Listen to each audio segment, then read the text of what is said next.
This is a special informative presentation from the Pocono Northeast Resource Conservation and Development Council. The why and how of certified organic farming. You know, we're a resource conservation and development, and in that way we touch so many areas. So we look at environment, we look at water quality, we look at things like organic farming. In the end, the objective is to see those things happen. So if we can do things that actually help them happen beyond information, great. But a starting point is understanding. So this whole section of this group of crops will be in another field next year. We have 600 acres certified, and the farm itself is 235 acres right here on farm, with about 120 acres of it in the pasture. It's amazing the amount of support that's out there. Organic certification is done by a third party. Pennsylvania Certified Organic is one of those. Lee Reinhardt is Director of Education and Outreach. Certification basically is a third-party verification that what the organic farmer is doing on the ground, on the farm, conforms to the rules and regulations of the National Organic Program. Yeah, we're actively looking for more land right now. I could easily sell 5 times more than I can grow. My fan of the economy. We're going to meet 2 farmers who operate organic farms and also learn about startup and benefits of the program. First is Greg Swartz. His crops include herbs, vegetables, and some berries. Each year, he estimates he is in about 8 acres of cash crop vegetables. Each acre carefully cataloged and recorded. Record keeping is important to the organic way of life. You can't just substitute one conventional product for one organically approved product. It's actually a total change in production systems and actually a change in way of thinking. But this new way of thinking, working, and planning is of great benefit to a farmer looking to steady up cash flow and command premium prices for his products. Bill Plouse and his wife Delicia operate Plouse Family Farms. They produce raw milk, hay, and beef. And there is no doubt in their minds about the dollar value of organic certification. Probably wouldn't be in business if I wasn't certified. Without the organic certification and the stabilization of the milk price and stuff, there's no way we could have been able to afford our mortgage and maintain our mortgage throughout this roller coaster that's been happening with milk prices. Being organic has saved our family farm. Bill is quick to point out that organic farming is still farming, with all the inherent problems of the business. However, he also points out that the benefits of an organic farm come in thick and fast.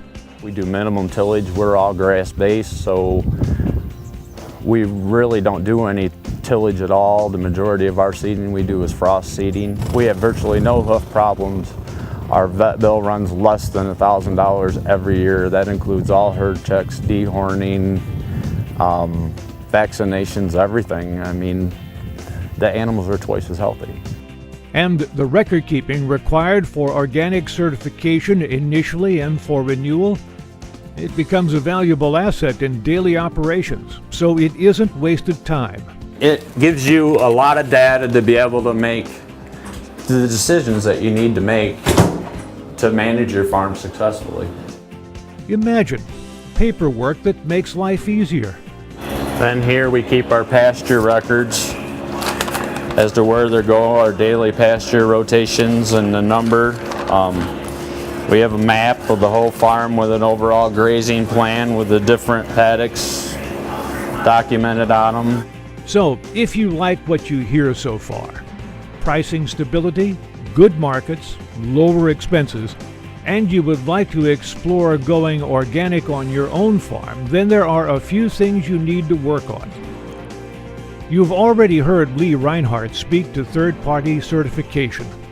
His company can do that for you, but there are others. Generally, he says, prices don't vary a whole lot, so you're looking for the other things you'll need.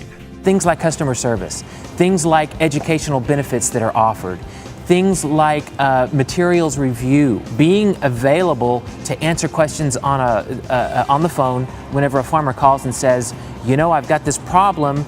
Once you've settled on a third party, the work of documenting your application to become certified organic begins. It can be a lengthy process. We usually recommend that a farmer turn in their organic system plan to a certifier, probably anywhere from 4 to 5 months prior to whenever they want their certificate.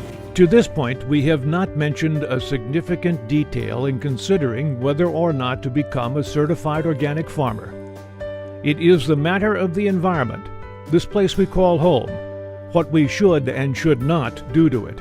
If a conventional farmer really cares about being a steward of the land and their animals, I feel it's pretty much a no-brainer. If you want to see biodiversity come back to your farm, if you want to see your animals thrive and see the health problems and issues that you have go away, it's a really simple thing, in my opinion, to decide to do. Interested in switching over to organic farming? Already decided to switch over? Greg summed up the process quite well. You have to create your organic system plan, submit it for approval, and then it gets checked. It gets verified through on-farm inspections, as well as always having to maintain an audit trail. And you have that information to be able to go back to make decisions. And you learn, hey, well, this paddock doesn't grow back quite as fast as this. Nothing is ever simple. You can't just flick the switch and get your organic certification and assume everything is going to go. True enough, but in switching over to organic farming, you need not go it alone. The third-party certifier becomes a major supplier of needed information, so getting one as soon as possible is key. Find one that you feel comfortable with and go with it. You want one that's going to provide you with information and it's going to work with you and help you maintain a certification and help you to make it a smoother process for yourself to complete it. Then comes the actual application, and you will need to provide information about your farm, how you do things, how you've done them in years past. This can be daunting, but two things will happen because of it. You will know for sure where you've been and have a good idea of where you're going. After review of the application, the certifying agent will schedule an inspection of your farm. For a small operation, Lee says that look around can take possibly 4 hours. The inspector will look at the land, will look at any materials that are used, will look at any barriers that are set up to prevent commingling from adjacent farms. We'll look at all the record keeping and make sure that there is a traceable audit trail between all the materials that come into the farm and all the products that leave the farm. Financially, through a USDA cost share program administered by the state, once certification is complete, you can be reimbursed for up to 75% of fees returned to you. And once certification as an organic farmer is complete, all the work pays off because certification this rigorous means something. It means you have taken rigorous steps to convert your farm into an organic farm, following strict guidelines. Guidelines you will follow into the future. If you ask any of the folks we've seen here the future of our land, what's left to the next generation is really important. Leaving the land better than we found it.